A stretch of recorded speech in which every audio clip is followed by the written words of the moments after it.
Okay. Don't forget to mute everyone. Yes, apart from Julian, of course. Julian, could you hear me? Yeah, does it work? Yes, fine? I can hear you, and Okay. I just unmuted myself as well. Yeah. Okay. So, well, good evening, everyone. Today we have the pleasure to have Julian Pooley, who is affiliated to the University of Leicester and who works at the Surrey History Centre in Woking.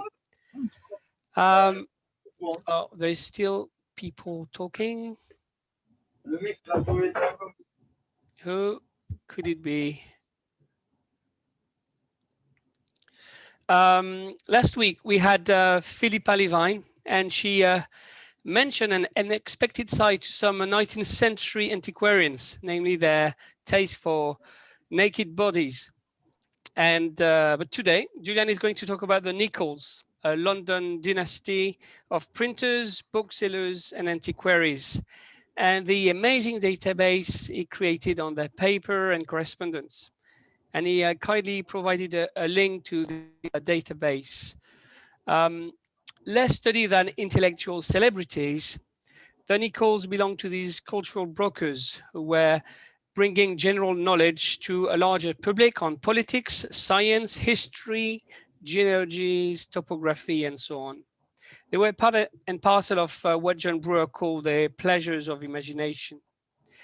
And the family was sort of located at the crossroad between various networks in the metropolis, the counties, the colonies, and even the continent. As amateur, publishing for a middle audience, they rely also on various institutions of knowledge, such as the Royal Society, the Society of Antiquaries of London, and various provincial academies. But with no further ado, here is Julian and his paper, Printing the Past, discovering the archives of the Nichols family of printers, antiquaries, and editors of the Gentleman's Magazine, 1777-1873. To you, Okay. Julian. Well, thank you very much, Stefan, and thank you very much for inviting me to contribute to your seminar series. My talk this afternoon is going to be in two parts. I'm going to start off by telling the story of how I got into this mess in the first place, the story of the discovery of the archive, and then I'm going to look in more detail at the career and significance of John Nichols. So the book that changed my life, so to speak, is not strictly a book.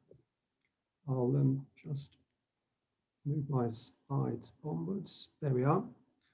As you can see here, it's a small volume. It's a collection of small pocket engagement diaries for the years 1823 to 1834, half bound in black buckram boards with the words you can just make out in gold, Diary 1823 to 1834, MN, tooled in gold on the fragile spine.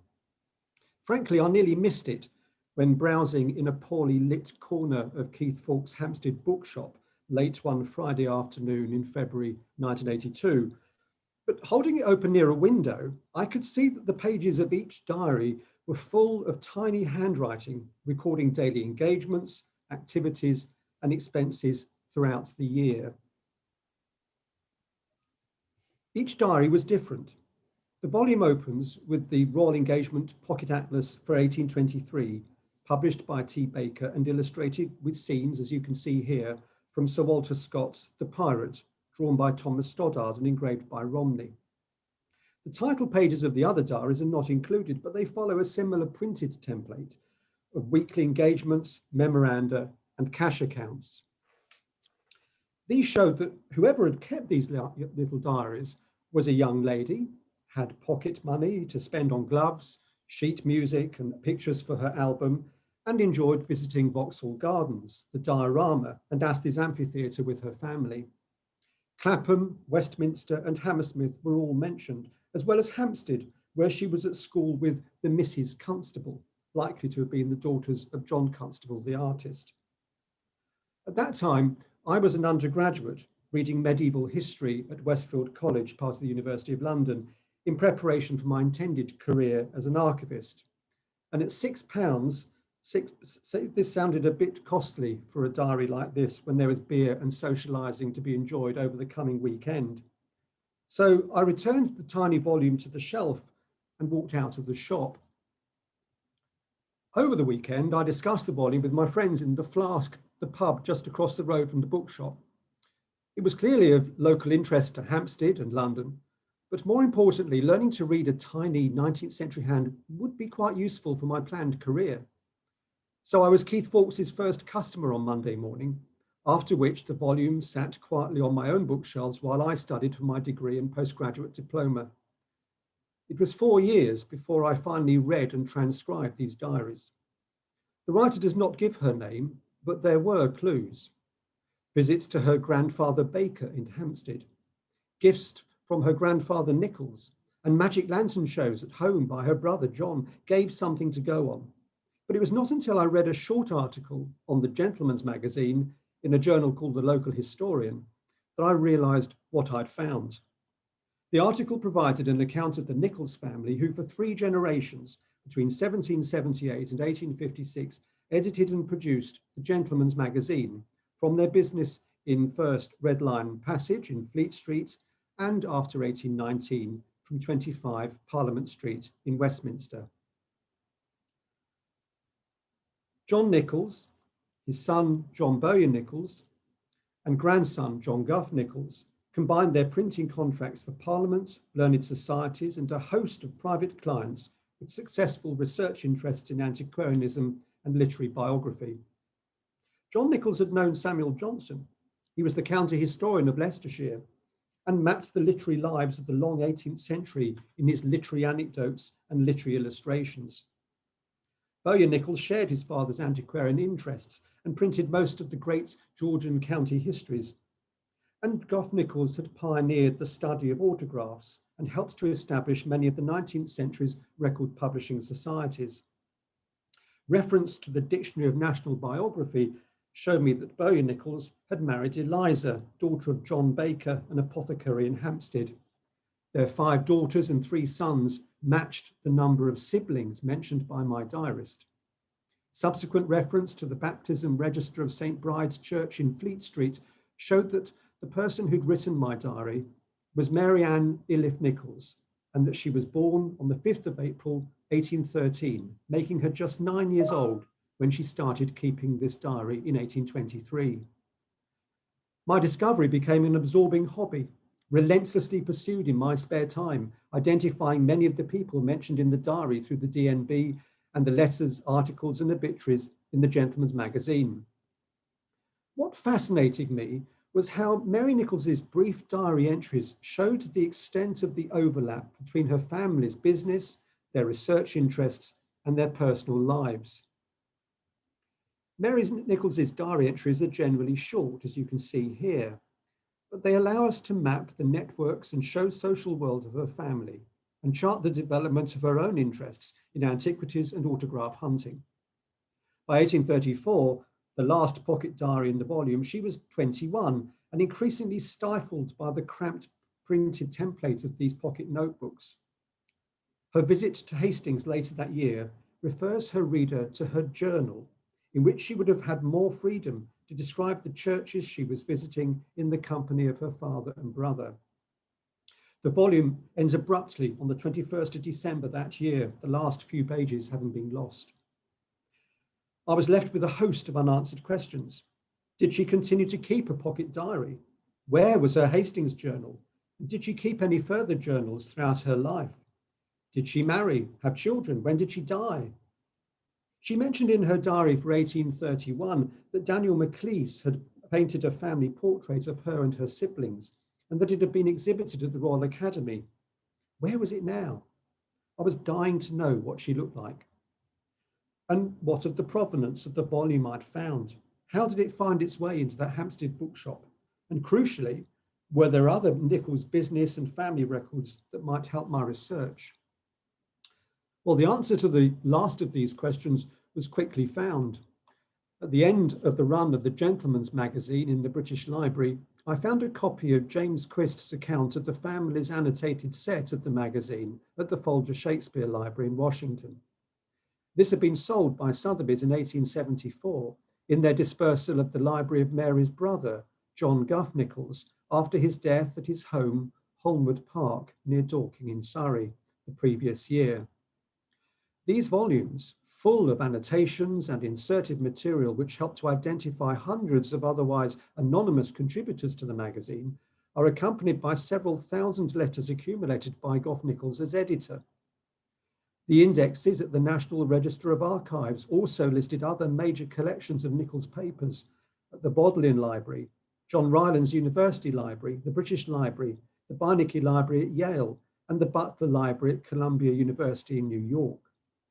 At a time long before the coming of the World Wide Web, emails and online finding aids, I wrote to each of these institutions in turn to request copies of their catalogues so that I could build up a picture of what survived of the Nichols Archive, but also to ask their curators if they knew of any further pocket diaries or journals kept by Mary Nichols. Although they were unfailingly helpful, they knew little or nothing about Miss Nichols. So, to piece together her story after the end of the diary in 1834, I turned to sources familiar to most family historians. The General Register Office Index of Births, Marriages and Deaths showed that she had died a spinster on the Isle of Wight in 1870. Census returns from 1841 to 61 showed that as John Bowyer Nichols's eldest and unmarried daughter, she remained with him after her mother's death in 1846. Her will, which I ordered up at one lunchtime at Somerset House, was intriguing. A codicil made just before her death bequeathed her manuscript journals of tours to her niece, Mary Jarvis, and her collection of autograph letters contained in 12 or more quarto cases mounted with portraits, and others in large cases mounted but without portraits, and a third series in other cases not mounted, some in drawers of an Indian cabinet, and some in nests of drawers wherever they may turn up. She left to her nephew, John Bowyer Buchanan Nichols. He was just 11 at the time of his aunt's death, but she hoped that as inheritor of his grandfather's name, he would share his taste for literature. Her hopes were well founded, as he later became a poet, artist, and trustee of the Wallace collection. My search for the journals took me to William Matthews's Historical Bibliography of British Diaries written between 1442 and 1942, which he published in 1948. To my amazement, 4 volumes attributed to Miss Nichols, covering 1844 to 1866, were listed and described as journeys to various places in England and on the continent with much antiquarian detail. Matthews listed the owner as a Norman Stanley Angus of Sheffield, but by 1976, when John Stuart Batts updated this book, the location was no longer known. I returned to Somerset House and worked my way through all the registers of wills in the name of Angus from 1948 to the present day, and I found that a man with the same name had died at Melton Mowbray in Leicestershire in 1980. He was described as a retired metallurgist, suggesting a link to Sheffield and its association with the metal industry. So I wrote to the solicitors who'd overseen the will, explaining my interest and asking them to forward a letter on my behalf to his widow or his executors.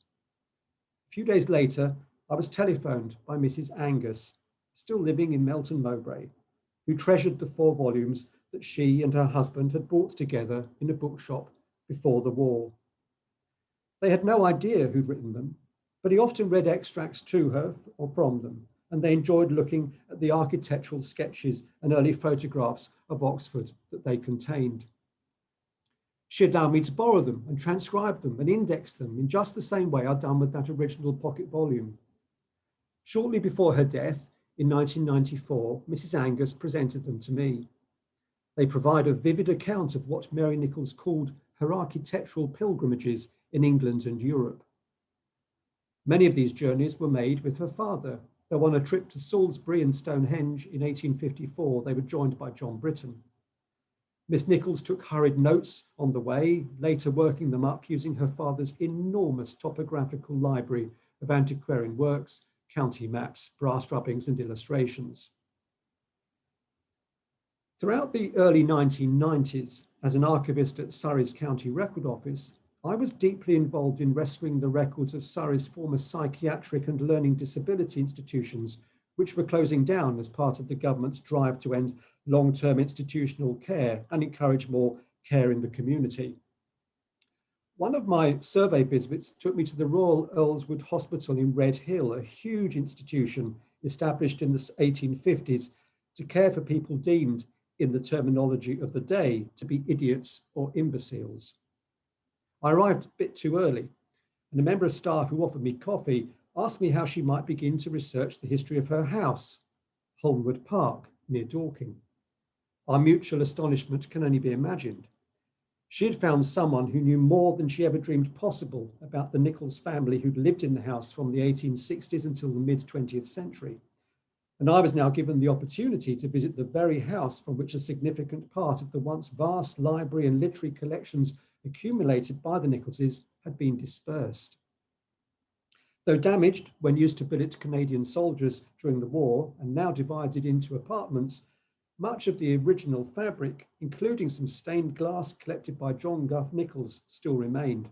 In fact, you can see it in these windows here in the hall. Not long after my visit, Jill phoned me with further exciting news. She'd just met an elderly gentleman who said he was a descendant of Emma Nichols, one of Mary's sisters, and crucially, from my point of view, was still in touch with the Nichols family. This was the break I've been looking for. This gentleman was able to put me in touch with families who were descended in various ways from the Nicholses. Throughout 1996, I was invited to lunch by each of these families at their homes across England. One branch owned a copy of Daniel Maclise's portrait of the family of John Bowyer Nichols. And so, after 15 years, I finally came face to face with my diarist, depicted here holding a book with her brother, John Nichols. When I visited an elderly lady whose mother had been a Nichols, she was sorry that she had nothing to show me, but wondered if I might be interested in a few letters. We were having coffee in her sitting room, and she reached over to a large wicker hamper next to a wood-burning stove. I'd assumed it contained logs, but she lifted out 6 large folio albums and a quarto volume, each containing hundreds of letters. She explained that they'd come via her mother from Holmwood Park. The quarto volume contained 445 letters to John Nichols from Joseph Craddock of Gumley in Leicestershire, a writer, traveller and landscape gardener to whom Nichols was distantly related. The letters span the period 1791 to 1826, and as well as charting Nichols's printing of Craddock's Fidelia or the Prevalence of Fashion, the Tsar, an historical tragedy, and his own literary and miscellaneous memoirs, they're full of anecdotes about Samuel Johnson, Oliver Goldsmith, and details of Nichols's visits to Gumley when researching his county history of Leicestershire. The 6 folio albums, also in that wicker hamper, were tooled with the words family records on the spine and span the dates 1800 to 1823, being volumes 6 to 13 of what I recognise to be a series of albums created by John Bowyer Nichols to preserve a chronological account of his family's life and friendships from the 1760s through to 1854. They are crammed full of letters, drawings, and printed ephemera, but scholars have generally overlooked them because they appear to relate more to the Nichols family than its business. But this is their greatest strength, for through this domestic detail, they throw light on the way the family printing firm was run, and they allow us to chart the minutiae of its day-to-day business. I'd consulted early parts of this series held by the Butler Library at Columbia University on microfilm. Only months before, in December 1995, 7 later albums in this series, covering 1824 to 54, had appeared at Bonham's salerooms and had been acquired by the Bodleian Library. These new volumes filled the gap. Those at Columbia and the Bodleian had originally been sold at Sotheby's in their 1929 sale of the remaining portion of the library of John Nichols at Holmwood Park. So the emergence of these new volumes from the wicker hamper suggested that the family had retained some as heirlooms. The owner explained that she was about to sell her house and move into a flat. The volumes would pass to her daughters, but she kindly gave me their contact details for further reference. The scale of what remained in private hands became clear on my visit to another branch of the family in February 1996. It was a bitterly cold day with flurries of snow on an easterly wind, and the large country house that I was visiting had scant heating beyond the Aga in the kitchen. The owner showed me through the icy hall into the library, shelved floor to ceiling on two sides, with Gianelli's bust of John Nichols on a plinth in one corner and a good pile of logs next to a stove in the other. He suggested I keep an eye on the stove, as if it went out, the room would become very cold very quickly. Lunch would be at 1, and as he had some business to attend to, he hoped I would not mind if he left me to explore the library. He pointed to a small white plastic suitcase on the floor, which he had found in the attic, and he thought might be of interest. It was crammed with letters. The first was from Humphrey Repton, landscape gardener, to Josiah Boydell, a painter and engraver, discussing one of Repton's red books. It was accompanied by 3 drawings by Repton and one of his engraved business cards. Beneath that was a letter of Captain James Cook, circumnavigator, dated Resolution, Table Bay, Cape of Good Hope, 19th of November, 1776. And then there were letters of admirals, politicians, writers, artists, and antiquaries dating from the mid-17th century to the mid-19th century. Many were annotated at the top left corner to identify the sender, and I immediately recognized the hand of my diarist, Mary Nichols. This was clearly part of her once large collection of autograph letters described so tantalizingly in the codicil to her will. Was there any more? Well, it was far too cold to venture into the attic on that first visit, but on my return in spring, the owner showed me through a small door leading from an upstairs corridor into the capacious timber-framed roof space. A bookcase just inside the door was full of 19th century box files. 10 of them were emerald green and tooled autographs on the spine. Others were different sizes, but all of them, as you can see here, were tightly filled with more autograph letters, just as Mary had described them in her will. They were in good alphabetical order, and the red crayon marking many of them up for printing, along with annotations by John Nichols, as well as Mary's father and brother, showed that a significant number had been used in the Gentleman's Magazine, the Literary Anecdotes, and other works that passed through the Nichols press. Other letters, many of them from popes, cardinals, composers, scientists, politicians, artists, and writers, were in wrappers and priced, suggesting that though Miss Nichols had based her autograph collection on the family's business and personal archive, she had also bought quite heavily in the sale rooms in London and Paris and exchanged duplicates with fellow autograph hunters. The rest of the attic was piled high with trunks and tin chests containing further papers, as well as portfolios and framed portraits. More of Miss Nichols's autograph collection emerged on my subsequent visits to the house. Several hundred letters had been hidden in the back of a large chest of drawers, and a tea chest in another part of the attic, covered in dust and bat droppings, proved to contain hundreds more, including letters addressed to David Garrick, the actor, and Humphrey Wandley, the antiquary. Many of these letters are known to scholars because they've been printed in the Literary Anecdotes and Illustrations. But the annotation and deletion by John Nichols shows that he did not always print them in their entirety. There are 169 letters in this collection written in French. They cover the years 1611 to 1869 and include such gems as these from Bernard de Montfaucon, pioneer of paleography, Jean-François Momontel, the historian, and this letter from Jacques-Joseph Champollion-Figeac, archaeologist discussing Egyptian hieroglyphs.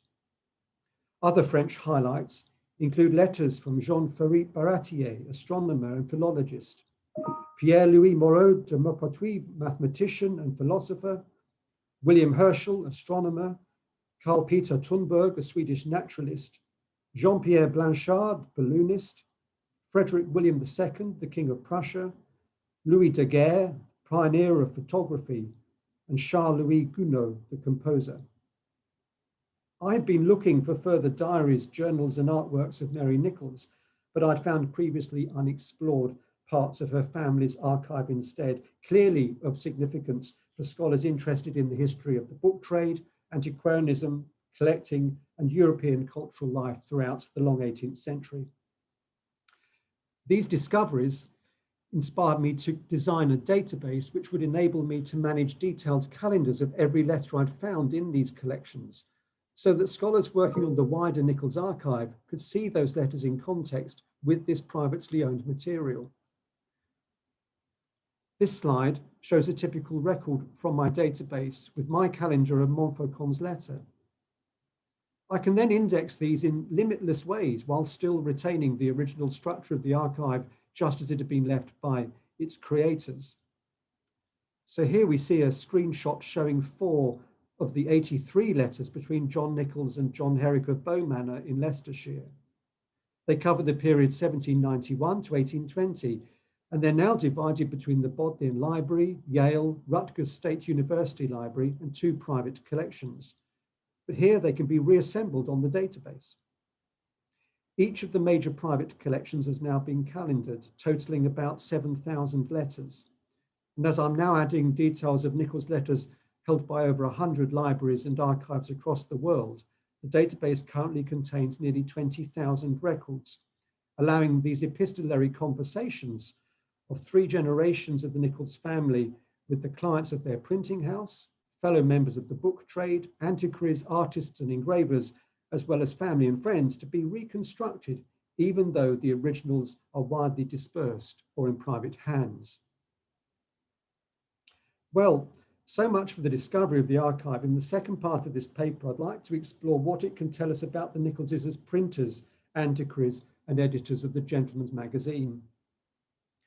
The name of John Nichols will be very familiar to anyone interested in the history of the book trade or the study of English local history. His literary anecdotes of the 18th century and its continuation, the literary illustrations, are a basic source for any study of the writing, printing, dissemination, and sale of books and magazines throughout the long 18th century, as well as the lives of those who wrote them, published them, and collected them. But Nichols was equally busy in many other areas. Renaissance scholars are indebted to his Progresses of Queen Elizabeth and its continuation, the Progresses and Processions of James I, for preserving in print a kaleidoscope of sources of the court life and culture of those monarchs. And indeed, the Centre for the Study of the Renaissance at the University of Warwick has recently published a new edition of Nichols's Elizabethan Progresses, which pays tribute to his achievement and provides scholars with new editions of the text that he tracked down and printed. Nichols is equally familiar to local historians for his enormous History and Antiquities of the Town and County of Leicester, published in 4 volumes in 8 parts, running to about 5 million words, which he compiled between 1795 and 1815. The Nichols Press also printed most of the other great Georgian county histories, including those of Dorset, Surrey, Wiltshire, and Hertfordshire. Nichols was also a pioneer of the study of royal and noble wills, one of the earliest biographers of Hogarth, an editor of Jonathan Swift, a friend of Dr. Johnson, and a skilled printer who designed the typeface for the first printed facsimile of Domesday Book. Amidst all of these interests, he was also, of course, Sylvanus Urban, editor and printer of the Gentleman's Magazine. The breadth of Nichols's interests can be attributed to his apprenticeship and partnership with the printer William Bowyer the Younger, where he learned the trade and was introduced to Bowyer's many clients from the Republic of Letters and Antiquarian Research. The importance of William Bowyer for the career and research interests of Nichols cannot be overestimated. Educated at St. John's College in Cambridge, he saw printing itself as a form of historical scholarship and implanted in Nichols a taste for literary and antiquarian research that would shape his career. Bowyer was one of England's most learned printers, working for erudite societies and private scholars. His clients included Jonathan Swift, Johnson, and Fielding, as well as such eminent antiquaries as Richard Gough and Samuel Pegg. When Nichols succeeded to the business on Bowyer's death in 1777, he inherited one of London's largest printing houses with contracts to Parliament, the Royal Society, and the Society of Antiquaries, as well as a national network of learned customers. Bowyer had also engendered in Nichols a taste for literary scholarship. In 1862, Nichols helped him to edit the works of Jonathan Swift, and in 1772 they jointly produced Conjectures on the New Testament, as well as an edition of the poems of Mark Akenside. When Bowyer died in 1777, Nichols began to gather materials for a biography of him that would include anecdotes of his learned friends and customers. Like so many of Nichols's works, this monumental achievement grew by steady accretion from a slim 52-page pamphlet in 1778 into the 13,460 pages in 17 volumes of the literary anecdotes of the 18th century and the illustrations of the literary history of the 18th century. This is a basic source for 18th century biography, but it's equally useful for the study of early local historians and their research, as well as the study of the ownership and provenance of medieval and early modern manuscripts. The Bowyer's press had traditionally printed for antiquaries, and it was probably in the 1770s when Bowyer and Nichols were printing John Hutchins's History of Dorset that Nichols first worked with Richard Gough, who was helping Hutchins to see the work through the press. Although Nichols maintained his interests in literature and biography, his association with Gough led him ever deeper into antiquarian research. Indeed, the worlds of literature and antiquities are closer than might first appear. John Nichols brought the discipline of antiquarian research, the zeal to accurately record, preserve, and study the materials of the past, to the wider study of literature, biography, and the history of the book trade. So while antiquaries like James Douglas and John Carter sought to preserve medieval sculpture and archaeological excavations through accurate drawings, Nichols printed the past, using his printing skills to preserve records of ancient culture, as well as anecdotes of both ancient and modern writers. In 1778, within a year of inheriting Bowyer's business, John Nichols purchased a large share in the Gentleman's Magazine and became its editor. This was a very clever move for both commercial and personal reasons, because it placed him and his press at the center of a flourishing network of antiquaries and anecdotists. Since its foundation by Edward Cave in 1731, the magazine had been preeminent among English literary periodicals.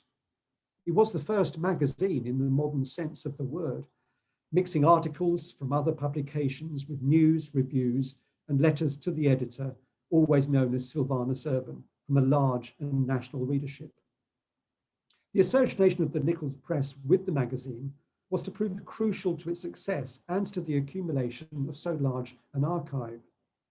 By giving greater emphasis to historical and literary articles and enlarging the obituary section of each monthly number, Nichols assured the magazine's popularity and gathered a lot of material for his own research.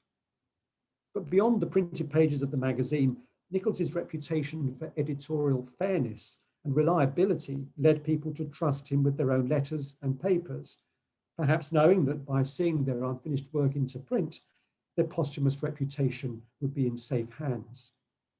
The family of Sir Richard Steele, the author and politician, sold him Steele's letters, which led Nichols to edit his correspondence.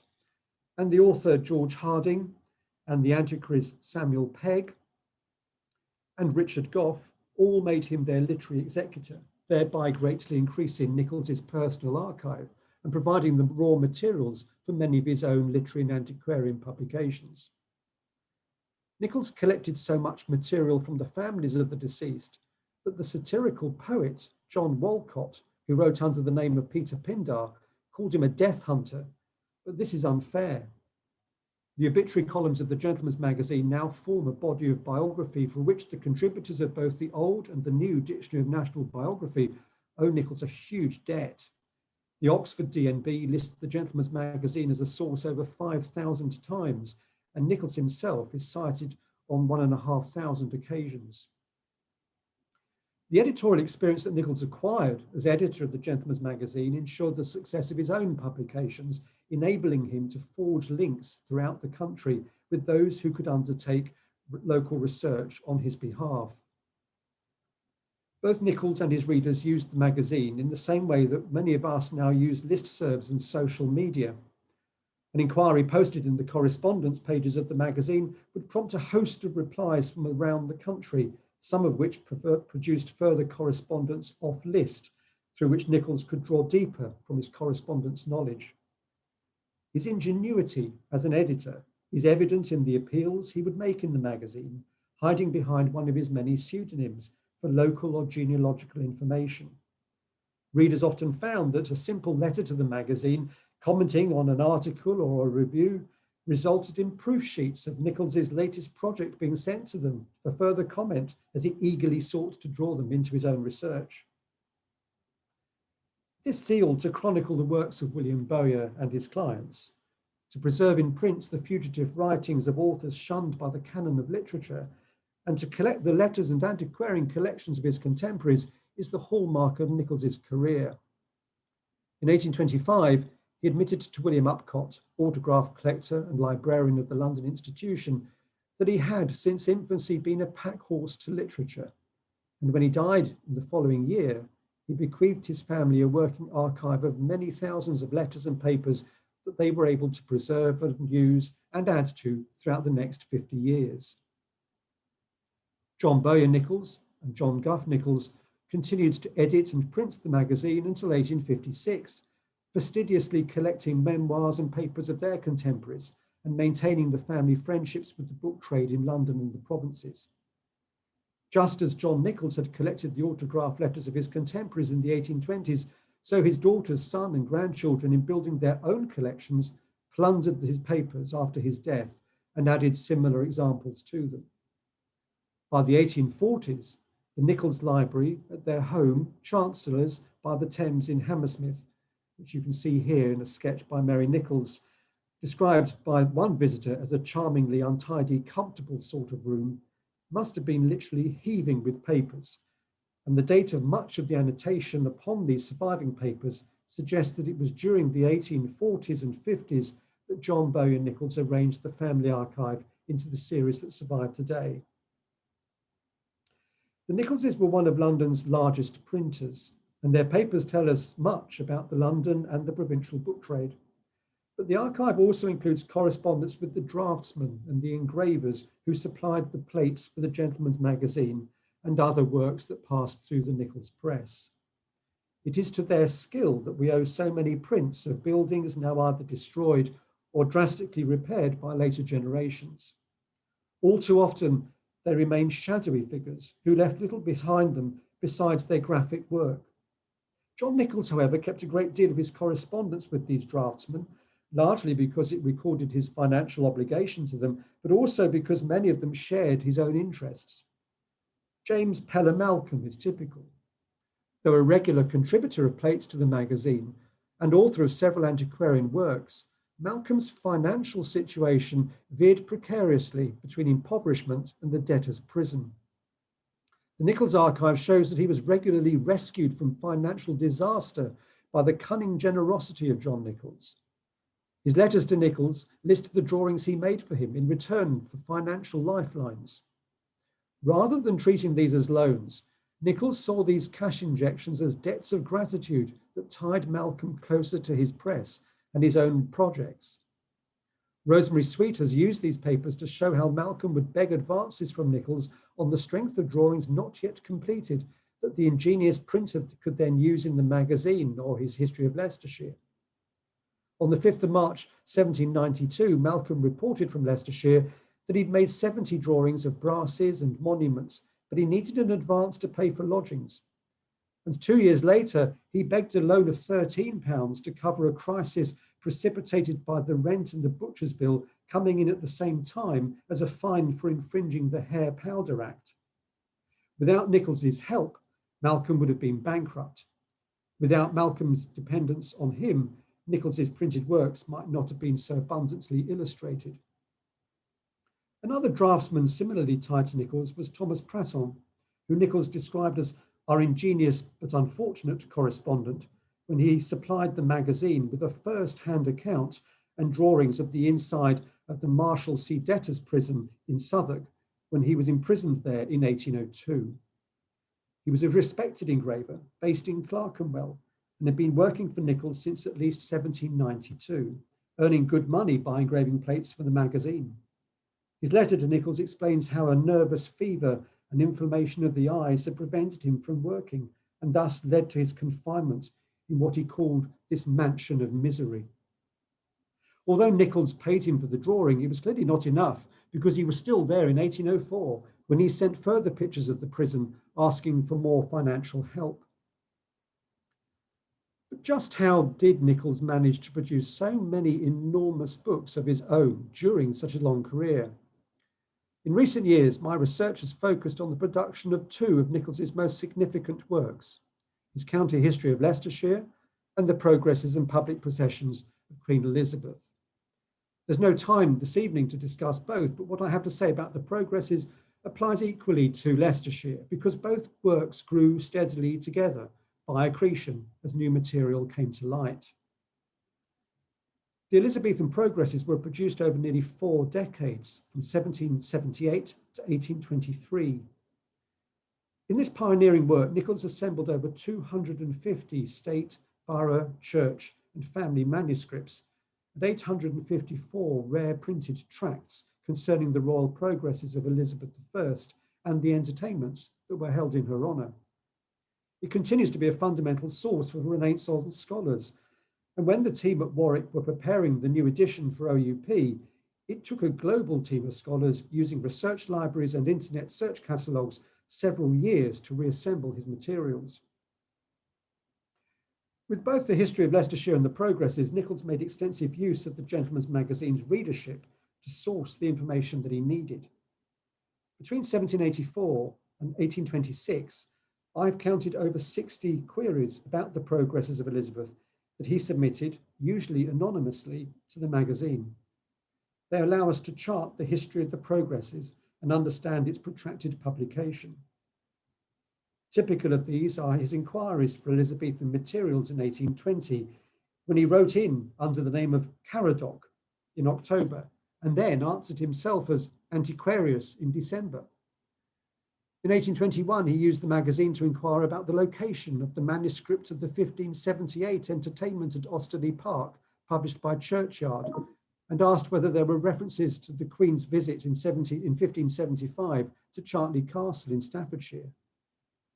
How many of the Gentleman's Magazine's readers recognised these pleas for assistance? Did they know that J.N. and the editor Sylvanus Urban were one and the same?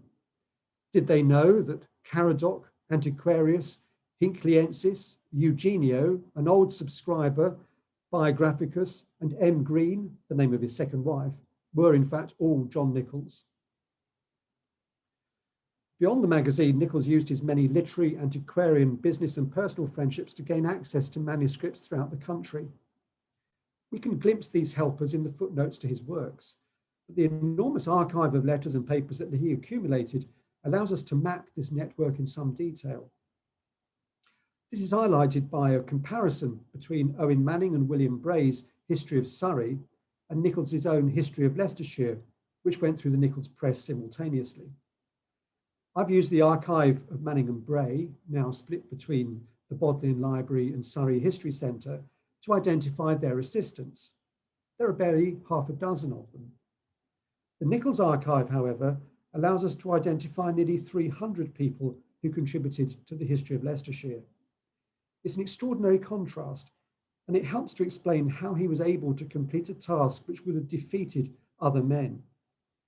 It also raises the question of how far Nichols should be credited as the author of the History of Leicestershire. Perhaps we should see him more as a compiler who utilised his skills as a magazine editor and printer to ensure the success of his work. Some correspondents, such as Ralph Churton of Brasenose College in Oxford, helped him over many years.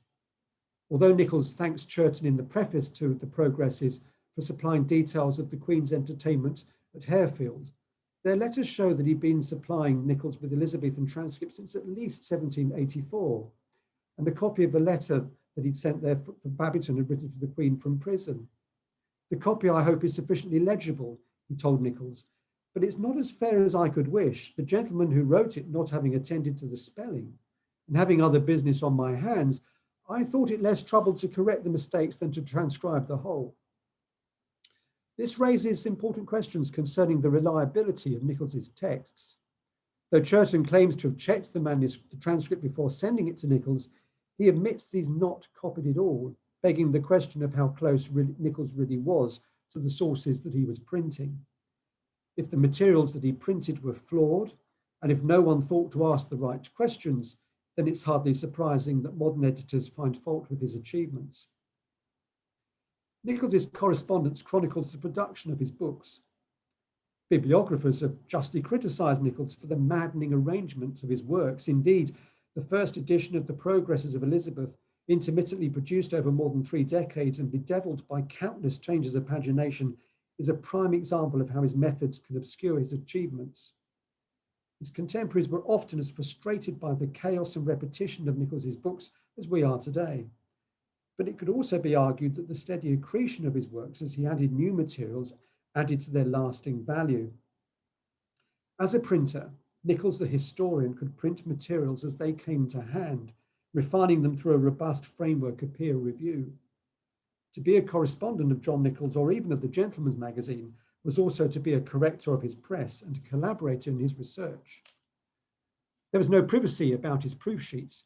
He ran off as many as he needed, and he sent them to everyone who he thought could help.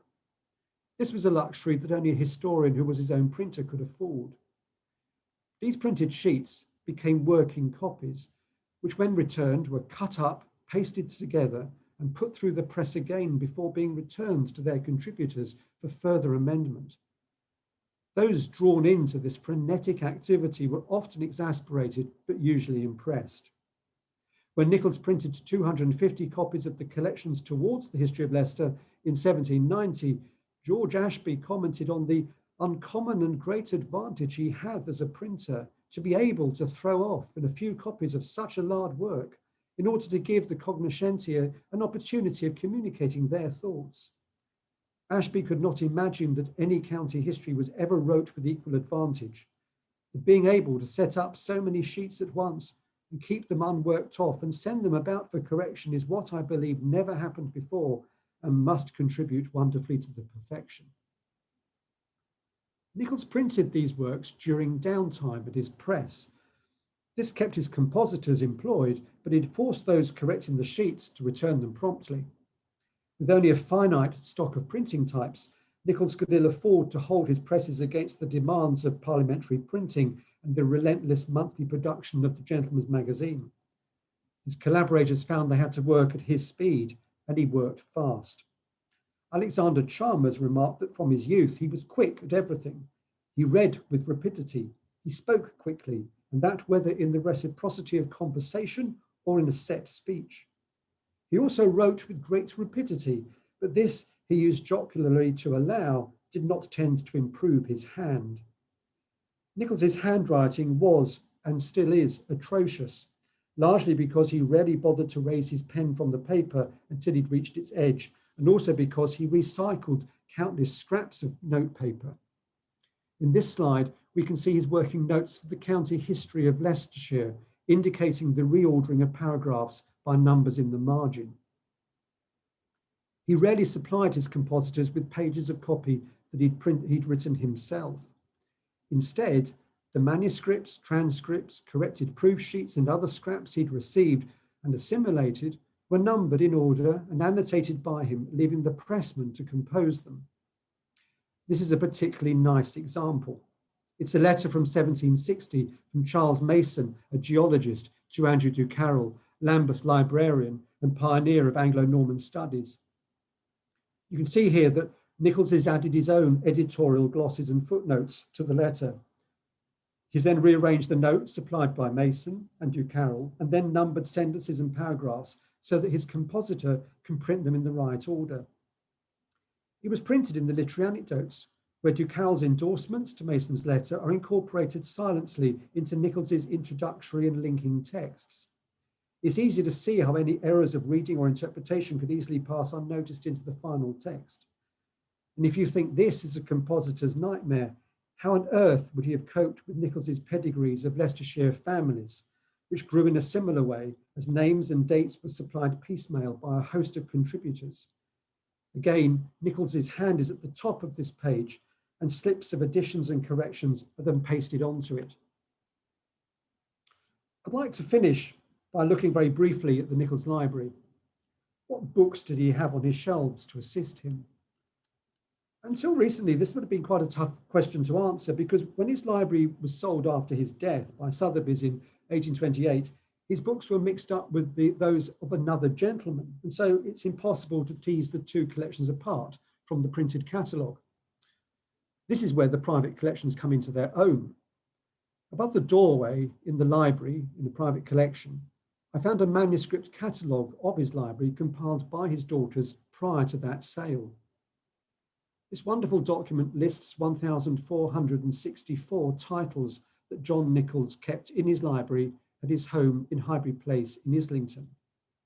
By comparing this list with the 1828 Sotheby's catalogue, I've been able to identify many of his books, but also to establish that many items did not go to sale, but were retained by his children. You can just see here, item 709, Johnson's dictionary was claimed by Miss Nichols, his daughter, either through sentimentality or because they needed them to continue their own research projects. Later in the 19th century, after the deaths of Nichols's son, John Bowyer Nichols in 1863 and John Gough Nichols in 1873, there were further sales of their libraries, which of course included items that they'd inherited from John Nichols's library. So I'm using these catalogues to track down as many books from their libraries that I can, because quite often these books are full of annotations and inserted letters and manuscripts that make them as much a part of the Nichols archives as the letters, travel journals, and daily diaries. The manuscript catalogue also lists Henry Ellis's edition of the Chronicle of John Harding, valued at £1. This 15th century verse chronicle survives in two versions, both relating to the history of England from the time of Brutus to Harding's own lifetime. The first version is dedicated to Henry VI and was presented to him in 1457. The second, which Harding is thought to have begun almost immediately, is addressed initially to Richard, Duke of York, who died in 1460, and then to Edward IV. It was never completed because Harding died before he could finish the work. Several manuscripts of the second version survive, but Henry Ellis based his 1812 edition on an early printed version by Richard Grafton, published in 1543. Ellis was a close friend of John Nichols. The printed catalogue does not list Harding's Chronicle, suggesting that it was not included in that sale, and I found a copy of it in what remains of the Nichols Library. Whether this is the very same copy that Nichols owned, or whether it's a copy acquired later by his family, is impossible at this stage to say. But significantly, it is Henry Ellis's personal copy, into which he bound a leaf from one of the paper versions of the second version of the Chronicle. You can just make out his note in the top right-hand corner of the recto, stating that this fragment of a manuscript of Harding's Chronicle had been given to him by Francis Dowse in 1811. It covers the year 1413 and records the accession of Henry V on St. Cuthbert's Day, the 21st of March. The paper is watermarked with a sort of teardrop design that I've also found on the paper used in a fragment of the second version of Harding's Chronicle, discovered by Francis Dowse in the library of an old country family and now held by the Bodleian as MS Dowse 378. Although more work is needed to confirm the link between the two documents, the presence of this hitherto unknown leaf of a 15th century chronicle illustrates the importance of the library and the archive of John Nichols and his family for a range of historical research. Little did I realise when I first came across that tiny manuscript diary in Hampstead Bookshop how deeply it would take me into the world of the diarist and her family. It took me 3 years to discover her name and a decade to find her portrait.